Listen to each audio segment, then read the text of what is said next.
They call me Lady Vesper. Others prefer the sharpest tongue in London, which, I must admit, is a slander, though not exactly a lie. I don't invent scandals, my darlings. I merely collect them, like one collects stolen jewels, with discretion, precision, and a certain cruel delight. Today, I offer you a rare piece. A scandal that crosses borders, scratches crowns, and involves a prince with sinful lips and a duke with lethal secrets. He was the Prince of England, the epitome of virtue and lineage. The other, a German duke with more titles than scruples. One kiss in a garden was all it took. One kiss, and the duke vanished like a diplomat in distress. Some say it was love. Others, blackmail. But I say, it was geopolitics, wrapped in satin. And lucky is the crown, there's always a servant who's blind, or well compensated. But what no one dares to say is what came after. The silence bought, the body never found, and the letter still locked away in the Queen's private chambers, sealed in black wax and threatening war. After all, when princes kiss the wrong men, entire kingdoms tremble. The year 1819 marked a pivotal moment in European politics, when the Congress of Vienna had recently reshaped the continent's boundaries and England stood as the undisputed naval power of the world. Within the marble corridors of Buckingham Palace, where crystal chandeliers cast dancing shadows across oil paintings of long-dead monarchs, the machinery of empire operated with clockwork precision. The palace grounds themselves stretched across 57 acres of meticulously maintained gardens, where Italian cypress trees stood sentinel beside English rose gardens that bloomed in carefully orchestrated succession throughout the seasons. The main facade, constructed from honey-colored Bath stone during the reign of George III, rose 4 stories toward a sky that seemed perpetually grey with London's industrial ambitions. Each window, framed in white Portland stone and topped with classical pediments, reflected the morning light like 1,000 watchful eyes observing the comings and goings of Europe's most powerful political players. Inside the royal residence, the staterooms displayed wealth accumulated through centuries of conquest and commerce. The blue drawing room, where visiting dignitaries waited before formal audiences, featured walls covered in blue damask silk that had been woven in Lyon by French artisans who never suspected their creation would adorn the palace of their nation's greatest rival. Gilded furniture, crafted by the master cabinetmaker Thomas Chippendale, supported conversations that could alter the fate of continents, while Persian carpets worth more than most men earned in lifetimes cushioned the footsteps of kings and queens.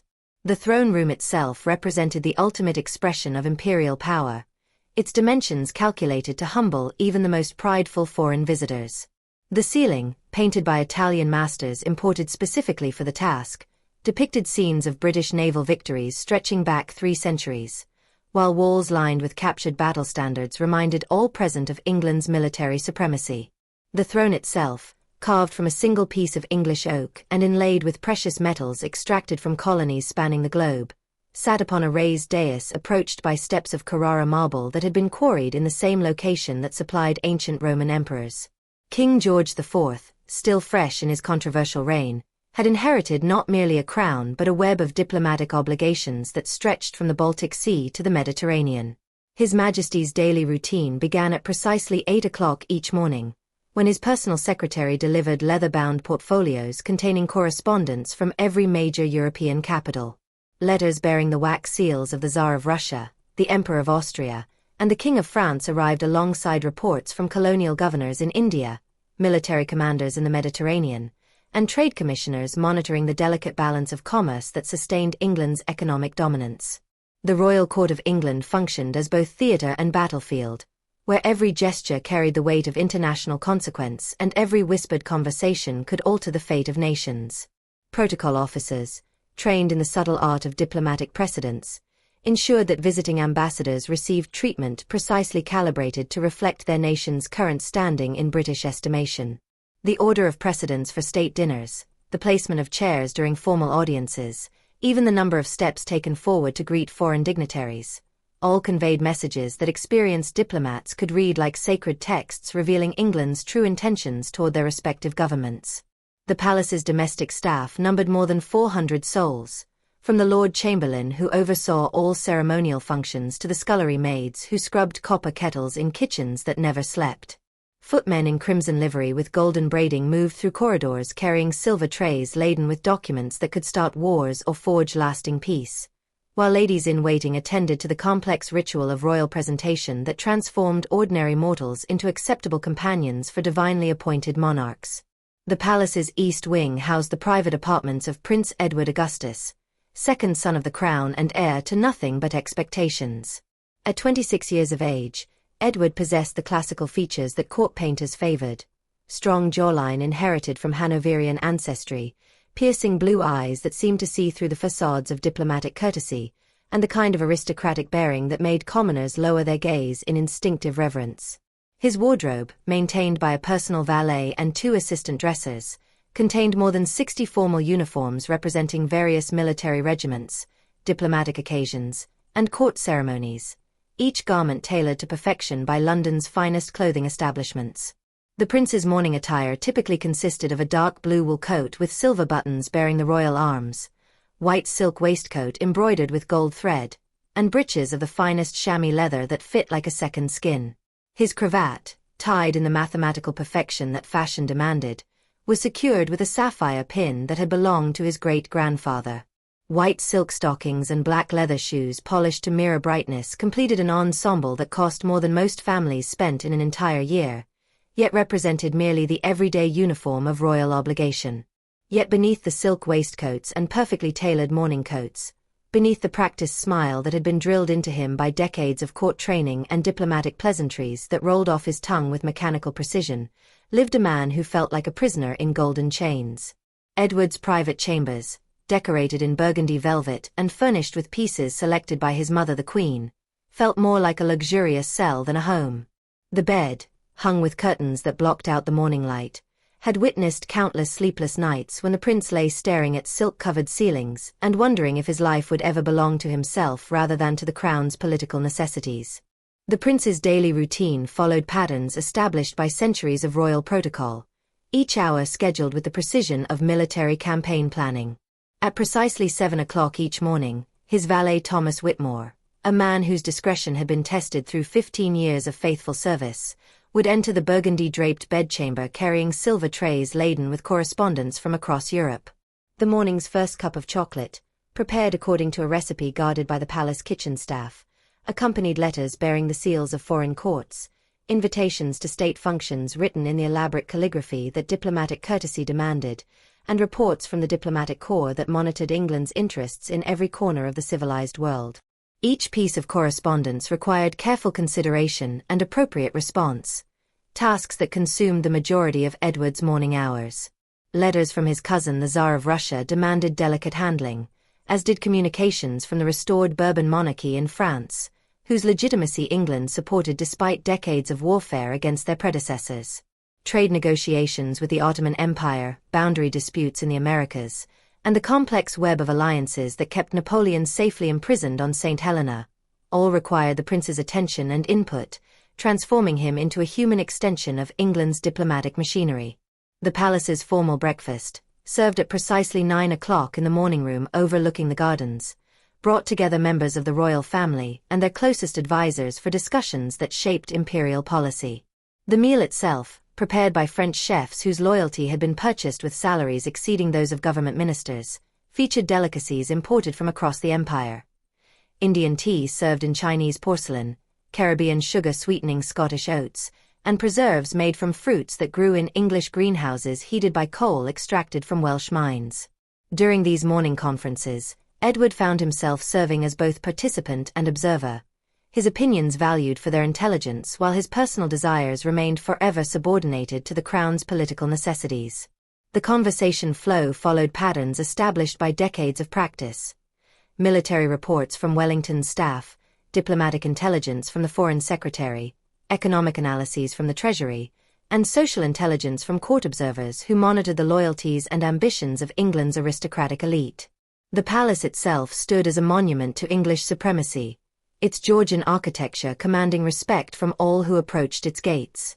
The grand staircase, crafted from Carrara marble and adorned with golden balustrades, led to reception halls where ambassadors from every corner of Europe gathered to pay homage to British power.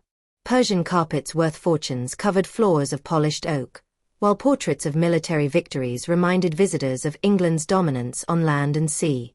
In the Queen's drawing room, where morning light filtered through tall windows draped in emerald velvet, the Dowager Queen Mother held court with the precision of a military commander. Lady Catherine Pemberton, the Queen's chief lady-in-waiting, managed the social calendar with an iron fist wrapped in silk gloves.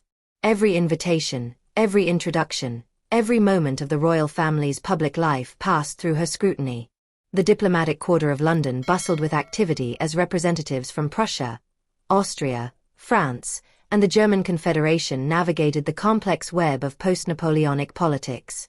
The Congress of Vienna had created new alliances and destroyed old ones, leaving ambitious nobles and career diplomats scrambling to position themselves advantageously in the changing European landscape.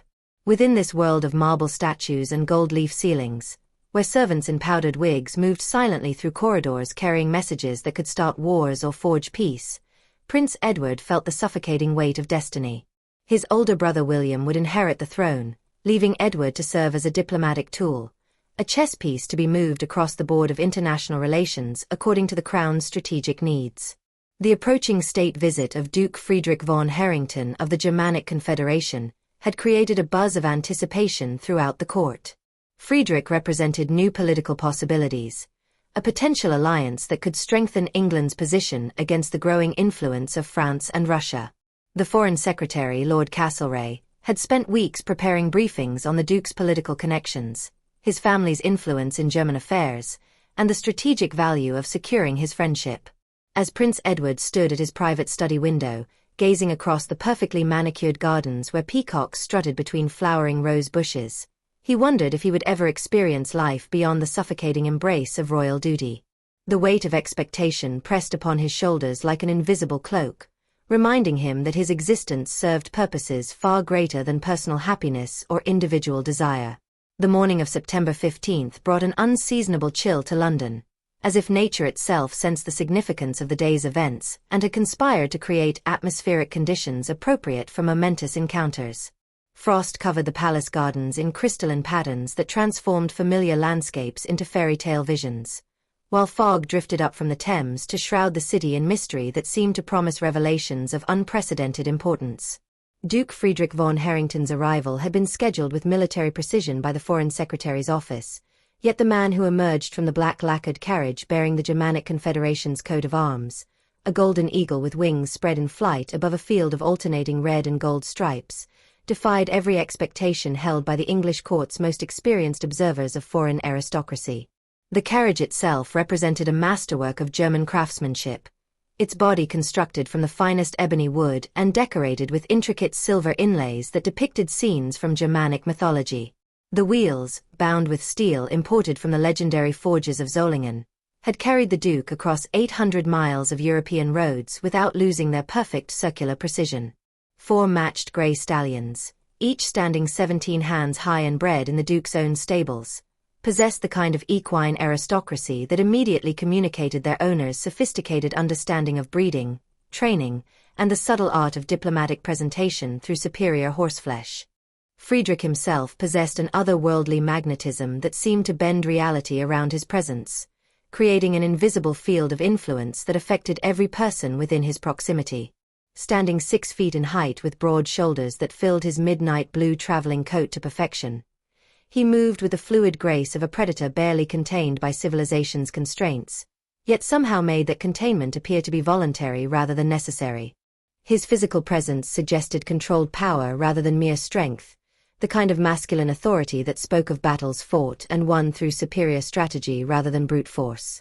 The Duke's hair, the color of burnished copper touched with threads of gold that caught the morning light and seemed to glow with inner fire, had been arranged according to continental fashion that differed subtly from English preferences.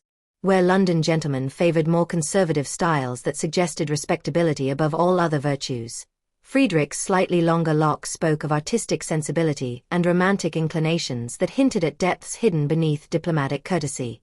His eyes, a shade of green so deep they appeared almost black in certain lighting conditions, yet transformed into brilliant emerald when sunlight struck them directly, held secrets that no amount of diplomatic briefing could reveal. Those eyes had witnessed scenes that would remain forever hidden from official histories.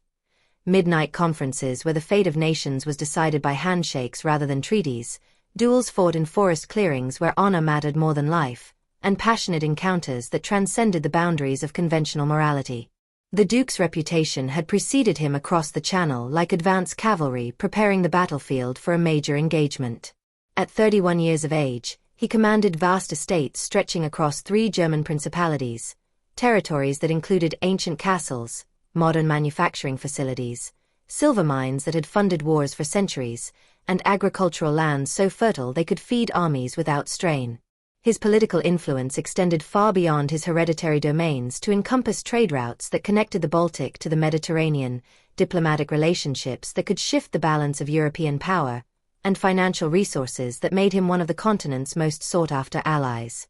Yet whispers followed him like faithful shadows, speaking of midnight duels fought over matters of honor that lesser men would have resolved through compromise, of political machinations so subtle they had toppled governments without their victims understanding how their downfall had been engineered, and of romantic conquests that had left broken hearts scattered across European high society like rose petals after a violent storm.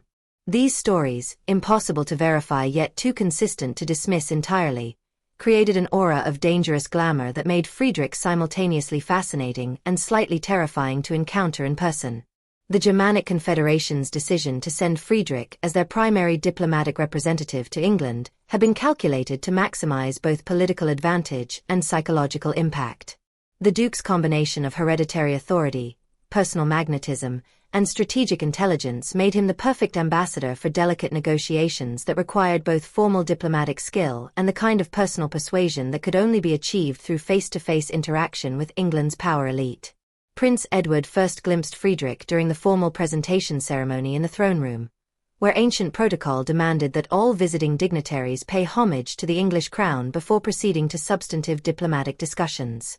The massive chamber, with its vaulted ceilings painted by Italian Renaissance masters and walls lined with banners captured from defeated enemies during 3 centuries of British military victories, created an atmosphere of overwhelming imperial power designed to humble even the most prideful foreign nobles and remind them of England's unquestionable supremacy in European affairs.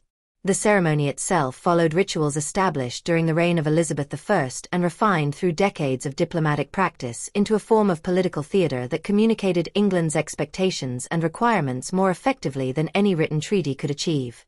Foreign ambassadors approached the throne along a precisely defined route that forced them to traverse the entire length of the chamber under the scrutiny of assembled English nobility, their progress monitored by court officials whose trained eyes could detect any deviation from proper protocol.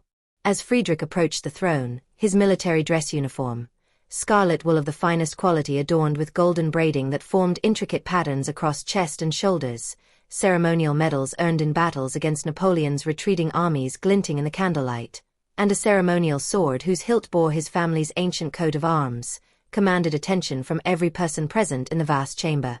The uniform itself told stories of courage and honor that needed no verbal elaboration, each ribbon and decoration representing specific acts of valor that had been witnessed by kings and emperors across the European continent. Yet it was not the Duke's impressive military bearing or his obvious political significance that caused Edward's breath to catch in his throat, and his carefully trained diplomatic composure to waver for the first time in his adult life. Something indefinable passed between them during that moment of formal introduction, a recognition that transcended politics and propriety to touch something deeper and more fundamental than mere diplomatic courtesy could acknowledge. The formal exchange of credentials followed established patterns that had governed such ceremonies for generations, with Friedrich presenting letters of introduction from his sovereign and Edward responding with appropriate words of welcome that had been rehearsed until they flowed with seemingly natural grace. Yet beneath this surface performance of diplomatic theater, both men sensed currents of mutual recognition that had nothing to do with affairs of state and everything to do with the mysterious alchemy that occurs when 2 souls recognize their perfect complement in each other. The Duke's bow to the crown displayed perfect diplomatic training acquired through years of service at the most sophisticated courts in Europe. Yet when his eyes met Edward's across the ceremonial distance required by royal protocol, time seemed to pause and the assembled nobility faded into insignificance. In that suspended moment, Edward felt as though Friedrich could see directly into his soul, past the layers of royal training and diplomatic restraint that had been constructed around him since childhood, to glimpse the passionate man trapped within the prison of princehood. Friedrich's voice, When he spoke, the formal words of greeting required by diplomatic custom carried undertones that suggested depths of meaning extending far beyond their literal content. His accent, which made English words sound like exotic poetry being recited by someone who understood their hidden meanings, created an atmosphere of intimacy that seemed impossible to achieve within the formal constraints of royal ceremony. Lady Catherine Pemberton, ever vigilant in her role as guardian of royal protocol and protector of the royal family's reputation, noticed the subtle exchange of recognition immediately. Her sharp grey eyes, which had witnessed 40 years of court intrigue and had learned to detect the smallest deviations from proper behavior, observed the shift in atmospheric tension that occurred when two people recognize something dangerous and irresistible in each other. She made a mental note to monitor the developing situation with particular care, knowing from long experience that even the smallest diplomatic incident could have far-reaching consequences for England's international relationships. The formal ceremony concluded according to established protocol, with Friedrich withdrawing from the royal presence through a series of carefully choreographed steps that maintained appropriate respect while allowing him to exit the throne room with dignity intact. Yet the brief encounter had established a foundation for future interaction that both men understood would require careful navigation if they were to avoid the kind of scandal that could damage both their careers and their nation's interests. The welcoming banquet scheduled for that evening transformed the palace's great hall into a theater of diplomatic performance where European aristocracy gathered to assess England's newest foreign guest while protecting their own political interests.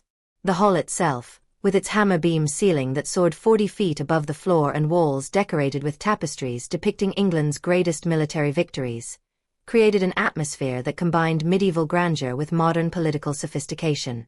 Crystal chandeliers imported from the finest workshops in Bohemia illuminated tables laden with golden plates and silver serving pieces that represented centuries of accumulated wealth, while liveried servants moved between guests carrying trays of delicacies prepared by French chefs imported specifically for the occasion.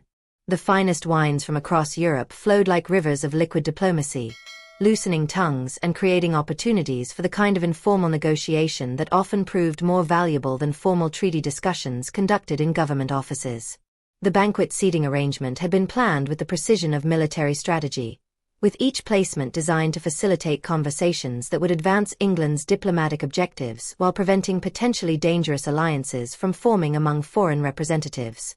Friedrich's position at the high table, seated at the place of honor beside Prince Edward, created ripples of excitement and speculation throughout the assembled nobility who understood that such placement indicated the Duke's exceptional importance in current British strategic thinking. During the meal, Edward found himself drawn into increasingly intimate conversation with Friedrich, their exchanges growing more personal as the evening progressed. The Duke spoke of his travels across Europe, of cities liberated from Napoleon's grip and the complex process of rebuilding a continent torn apart by 2 decades of warfare. His voice, carrying the slight accent that made English words sound like poetry, created a private world that seemed to exist separate from the surrounding diplomatic theater. Friedrich's stories revealed a man who had witnessed history's great turning points firsthand. He described the aftermath of the Battle of Leipzig, where he had served as a liaison between German forces and the Allied command, painting vivid pictures of cities rising from ashes and people rediscovering hope after years of occupation. Yet beneath these tales of public service, Edward sensed deeper currents, a restless spirit that chafed against convention and a penetrating intelligence that saw through the facades of political necessity. As the evening progressed, Edward became increasingly aware of the Duke's magnetic presence. Friedrich's laugh, rich and genuine, seemed to cut through the artificial politeness that characterized most court interactions. His questions about English customs displayed not merely diplomatic curiosity but genuine interest in understanding the man behind the royal title. The Duke's hands, Edward noticed, bore small scars that spoke of a life lived beyond palace walls.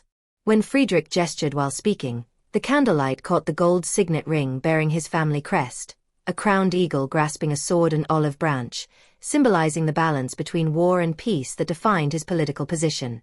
Lady Catherine's watchful presence reminded Edward of the constraints that governed his every action, yet something about Friedrich's company made those restrictions feel suddenly arbitrary.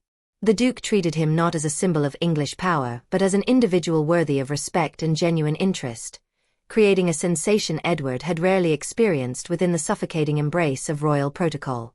The third day of Duke Friedrich's visit brought an invitation that would alter the course of both men's destinies. Prince Edward, finding himself unable to concentrate on state papers or diplomatic correspondence, proposed a private tour of the palace's renowned gardens, suggesting that the Duke might appreciate the botanical specimens collected from across the British Empire. The royal gardens represented 2 centuries of horticultural ambition, where exotic plants from India, roses from Persia, and carefully cultivated English varieties created a living museum of imperial reach. Gravel paths wound between precisely trimmed hedges and marble fountains, while hidden alcoves provided intimate spaces for private conversation away from the constant surveillance of court life. Friedrich accepted the invitation with an enthusiasm that seemed to transcend mere diplomatic courtesy. As they walked together through morning mist that clung to flowering bushes like gossamer veils, their conversation evolved from political pleasantries to increasingly personal revelations. Edward found himself sharing thoughts he had never voiced to another soul, describing the suffocating weight of royal expectations and his longing for authentic human connection. The Duke listened with an intensity that made Edward feel truly heard for the first time in his adult life. Friedrich's responses revealed a kindred spirit, a man who understood the burden of inherited responsibility while yearning for something beyond duty and obligation. He spoke of his own struggles with the expectations placed upon him by his family's ancient lineage, of nights spent staring at star-filled skies and wondering if his life would ever belong to himself rather than to political necessity. Their footsteps echoed softly on stone pathways as they explored deeper into the garden's maze-like design. Ancient oak trees, planted by long-dead kings, provided canopies of shade where dappled sunlight created patterns that shifted like living art across their faces. The air carried fragrances of jasmine and honeysuckle, creating an atmosphere of almost supernatural beauty that seemed to exist outside the ordinary world of court protocol. In a secluded grove where a marble pavilion overlooked a pond dotted with water lilies, their conversation took an even more intimate turn. Friedrich spoke of loneliness that money and power could never alleviate, of the masks worn to satisfy public expectations, and of dreams deferred in service to family honor. Edward recognized his own experiences reflected in the Duke's words, creating a bond that transcended national boundaries and political differences. The Duke's presence had a transformative effect on Edward's perception of his surroundings. Colors seemed more vivid, fragrances more intoxicating, and even the familiar garden paths appeared to lead toward previously undiscovered destinations. Friedrich's laugh, uninhibited by diplomatic calculation, rang across the ornamental lake and caused swans to lift their heads in curious attention. As afternoon shadows lengthened, they discovered a hidden alcove where climbing roses had created a natural canopy over a stone bench placed generations earlier by a romantic-minded royal predecessor. The space felt removed from time itself, protected by walls of flowering vines from the oversight of palace guards and court observers. Here, surrounded by the intoxicating perfume of blooming roses, their conversation shifted toward topics that ventured dangerously close to forbidden territory.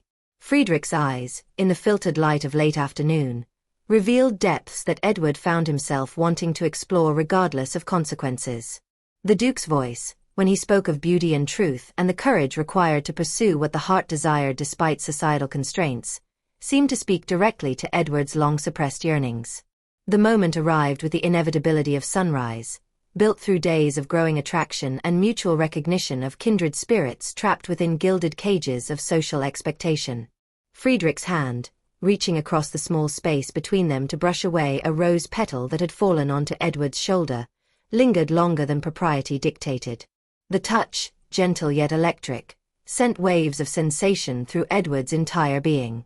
Their faces drew closer with magnetic inevitability, two souls finally recognizing their perfect match despite every barrier that politics and propriety had constructed between them.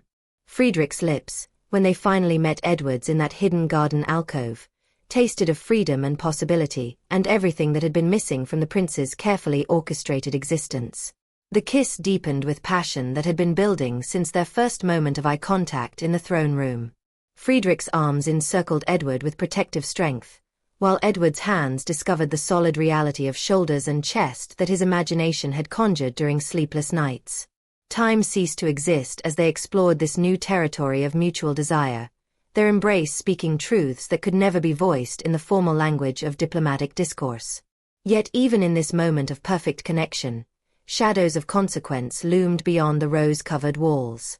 The sound of approaching footsteps on gravel paths reminded them both of the dangerous game they had begun to play, of the career-ending scandal that discovery would bring, and of the international incident that could result from such a breach of diplomatic protocol. They separated reluctantly, both breathing heavily from the intensity of their encounter, eyes still locked in mutual recognition of the profound connection they had discovered. Friedrich's face bore an expression of wonder mixed with determination, while Edward felt as though he had finally awakened after years of sleepwalking through his predetermined existence.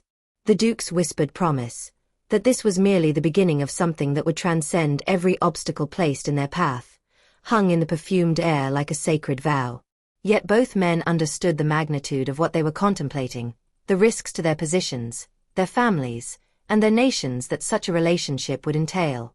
Lord Percival Ashworth had built his career on the careful observation of human weakness and the strategic exploitation of information that others preferred to keep hidden. As the youngest member of the Foreign Secretary's inner circle, he compensated for his lack of aristocratic lineage through meticulous attention to detail and an almost supernatural ability to be present during moments of private revelation.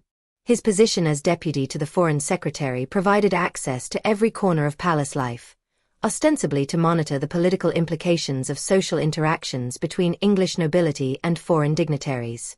In reality, Ashworth had transformed diplomatic surveillance into a lucrative art form, trading secrets and scandals like commodities on an invisible market that existed beneath the surface of polite society. The afternoon of the garden encounter, Ashworth had been conducting his routine surveillance of Duke Friedrich's activities, following at a discreet distance while maintaining the appearance of casual botanical interest.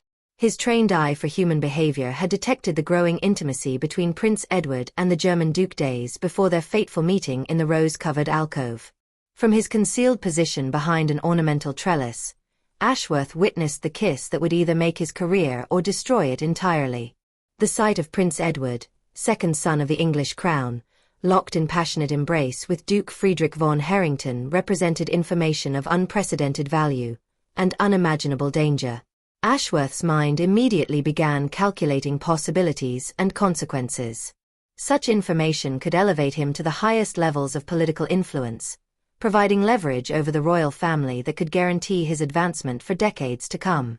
Simultaneously, he understood that mishandling such explosive intelligence could result in his permanent removal from both court and existence itself. The days following his discovery transformed Ashworth into a man consumed by the weight of terrible knowledge.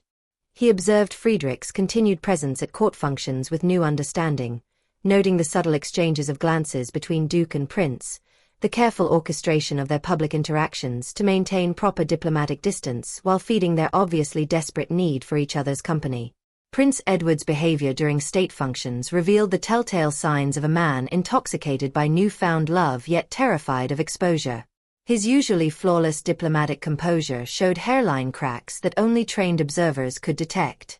A distracted response during a conversation with the Austrian ambassador, an uncharacteristic smile during a somber ceremony honoring war dead, a tendency to position himself where he could maintain visual contact with Friedrich, all provided evidence of the emotional storm raging beneath his royal facade. Friedrich, for his part, displayed the controlled tension of an experienced diplomat walking across a minefield. His public interactions with Edward maintained perfect propriety, while radiating an undercurrent of barely suppressed intensity that Ashworth found fascinating to observe. The Duke's presence at evening entertainments created subtle shifts in the social atmosphere, as though everyone present sensed undercurrents they could not identify. The breaking point arrived during the grand reception held to celebrate the successful conclusion of preliminary trade negotiations between England and the Germanic Confederation. The palace's ballroom, illuminated by 1,000 candles and filled with the cream of European aristocracy, provided the perfect stage for diplomatic theater and personal catastrophe. Ashworth positioned himself strategically near the refreshment alcove, where he could observe both the official proceedings and the private moments that occurred between formal presentations. His years of experience had taught him that truth emerged during the spaces between public performances, in the unguarded seconds when carefully maintained masks slipped to reveal authentic emotion.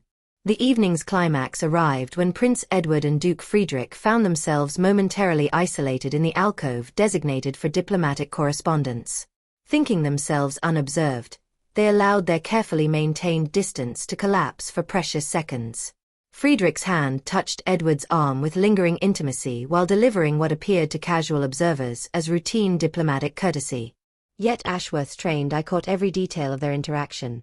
The way Edward's breathing changed at Friedrich's touch, the Duke's whispered comment that caused the prince's eyes to close momentarily in what could only be described as ecstasy, and the mutual recognition of desperate longing that passed between them before they forced themselves to resume proper diplomatic posture. The sight confirmed Ashworth's suspicions beyond any possibility of doubt. He possessed not merely evidence of improper behavior but proof of a love affair that violated every convention of royal protocol and international diplomacy.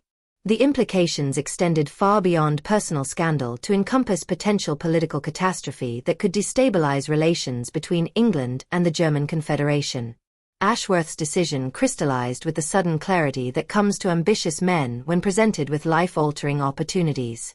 Rather than expose the affair immediately, he would approach Duke Friedrich privately, ostensibly to offer warning about the dangerous game being played, but actually to establish his own position as a necessary ally in maintaining the secret.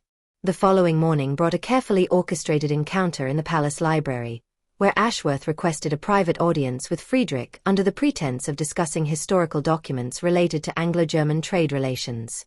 The Duke, suspecting nothing, agreed to the meeting with the cordial politeness expected of diplomatic interactions. When Ashworth revealed his knowledge of the garden incident and the subsequent evidence of continuing attraction between Duke and Prince, Friedrich's response exceeded every expectation. Rather than panic or immediate denial, the Duke displayed the steel-nerved composure of a man accustomed to navigating life-threatening political situations. Friedrich's voice, when he finally spoke, carried tones of both resignation and determination that suggested he had been expecting this moment since the first kiss. His acknowledgement of the situation's gravity demonstrated sophisticated understanding of international politics, while his questions about Ashworth's intentions revealed strategic thinking that impressed even his potential blackmailer. The conversation that followed would determine not only the fate of two lovers but the future stability of Anglo-German relations and the personal destiny of three men whose lives had become inextricably intertwined by chance, ambition, and the dangerous power of forbidden love. The private conference between Duke Friedrich and Lord Ashworth in the oak-paneled library evolved into something far more complex than simple blackmail or political maneuvering. Friedrich's response to Ashworth's implied threats revealed a mind capable of transforming potential catastrophe into strategic advantage, displaying the kind of political genius that had elevated his family to prominence across three German principalities.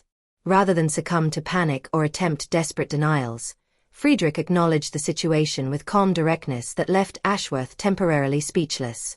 The Duke's analysis of their mutual predicament demonstrated understanding of political realities that extended far beyond the immediate scandal. He recognized that Ashworth's knowledge created a three-way partnership where everyone's survival depended on careful coordination rather than adversarial positioning. Friedrich's proposal shocked Ashworth with its audacious simplicity and elegant complexity. Instead of attempting to suppress the evidence or eliminate the witness, the Duke suggested manufacturing a controlled crisis that would serve everyone's interests while protecting the essential secret. The plan required precise timing, careful staging, and the kind of diplomatic subtlety that could transform scandal into strategic triumph. The Duke's strategy centered on his own strategic disappearance from England, but not in the manner of guilty flight that would confirm suspicions and create diplomatic incidents. Instead, Friedrich proposed orchestrating circumstances that would make his sudden departure appear to be the result of urgent political developments in the Germanic Confederation, thereby providing plausible explanation for abrupt termination of his visit. Ashworth's role in this elaborate theater would be to serve as the source of intelligence about developing German political situations that required Friedrich's immediate attention. Such positioning would elevate Ashworth's status within the Foreign Secretary's office while providing him with legitimate reasons for maintaining contact with the Duke's affairs over time. For Prince Edward, the plan offered both protection and profound heartbreak. Friedrich's disappearance would remove the immediate source of scandal while creating a cover story that preserved his reputation and future political prospects. Yet the emotional cost of separation, potentially permanent, represented a sacrifice that tested the limits of love and duty. The Duke's private conversation with Edward that evening, conducted in the same rose-covered alcove where their romance had begun, revealed the full scope of Friedrich's feelings and his determination to protect what they had discovered together. His explanation of the political necessities that demanded their separation temporarily devastated Edward, yet also demonstrated the depth of love that could inspire such selfless calculation. Friedrich's promise that separation would be temporary, that he would find ways to maintain contact and eventually create circumstances allowing their reunion, provided Edward with hope sufficient to endure the coming ordeal. The Duke's detailed plans for establishing covert communication channels and his vision of a future where political changes might make their relationship possible showed strategic thinking that extended years into the future. The manufactured crisis materialized with theatrical perfection 3 days later.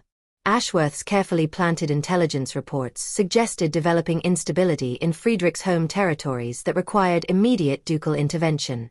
The Foreign Secretary, eager to maintain positive relations with the Germanic Confederation, readily agreed that the Duke's departure was both understandable and politically prudent. Friedrich's farewell appearance at court displayed exactly the right combination of regret at cutting short his diplomatic mission and determination to fulfill his obligations to his own people. His public interactions with Prince Edward maintained perfect propriety while conveying, to those who knew how to interpret such subtleties, the profound emotion underlying their formal goodbyes. The Duke's private note to Edward, delivered through channels that Ashworth had helped establish, contained coded language that promised eternal devotion while outlining practical steps for maintaining their connection across the distance that political necessity demanded. The message served as both love letter and strategic document, demonstrating Friedrich's ability to blend personal passion with political calculation. Edward's response to Friedrich's departure impressed even skeptical court observers with its dignity and apparent equanimity. The prince's public demeanor suggested appropriate regret at losing an interesting companion and valuable diplomatic contact, while hiding the emotional devastation that threatened to consume him entirely. Ashworth's position within the Foreign Secretary's inner circle strengthened considerably following his apparent success in managing the delicate situation surrounding Friedrich's visit. His intelligence about German political developments earned recognition that opened doors to advancement opportunities that would have taken years to achieve through conventional means. Yet the three men's carefully orchestrated solution created new complexities that none had fully anticipated. Edward's emotional state, while carefully hidden from public view, began affecting his performance in other diplomatic contexts. His distraction during negotiations with French representatives and his uncharacteristic irritability during routine court functions suggested psychological turmoil that threatened to create different kinds of political problems. Friedrich's letters, arriving through circuitous routes designed to avoid official diplomatic channels, provided lifelines that sustained Edward's sanity while intensifying his longing for reunion.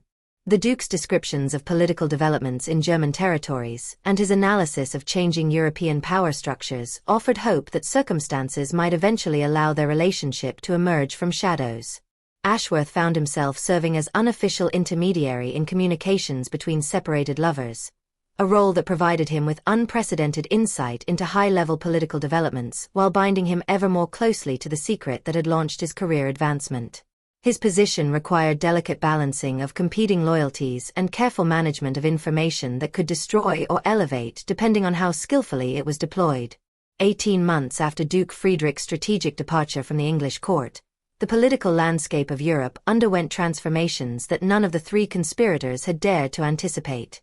The death of the Austrian emperor and subsequent realignment of German Confederation politics created opportunities that Friedrich had positioned himself perfectly to exploit. The Duke's letters to Prince Edward, arriving with increasing frequency through Ashworth's carefully maintained network, revealed political developments that would fundamentally alter the balance of European power. Friedrich's successful consolidation of influence across multiple German principalities had elevated him from regional nobleman to major political player whose friendship England desperately needed to secure. Lord Ashworth's career had flourished beyond his most ambitious dreams, earning him appointment as senior deputy to the Foreign Secretary and recognition as one of England's most astute observers of German political affairs. His success rested entirely on information provided by Friedrich, creating a symbiotic relationship that served all parties while protecting the secret that bound them together. Prince Edward's emotional recovery had been gradual and carefully managed, supported by Friedrich's reassuring correspondence and growing evidence that their separation might indeed prove temporary. The prince's public demeanor returned to its previous diplomatic excellence, though close observers noted a new depth of understanding in his approach to international relations that suggested hard-won wisdom about the complexities of human nature.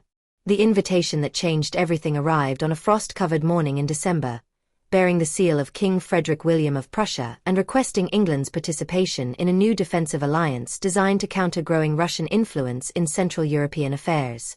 The proposed alliance required English representation at the highest diplomatic levels, preferably including members of the royal family who could demonstrate British commitment to German security interests. Ashworth's analysis of the Prussian proposal revealed layers of political significance that extended far beyond its stated objectives.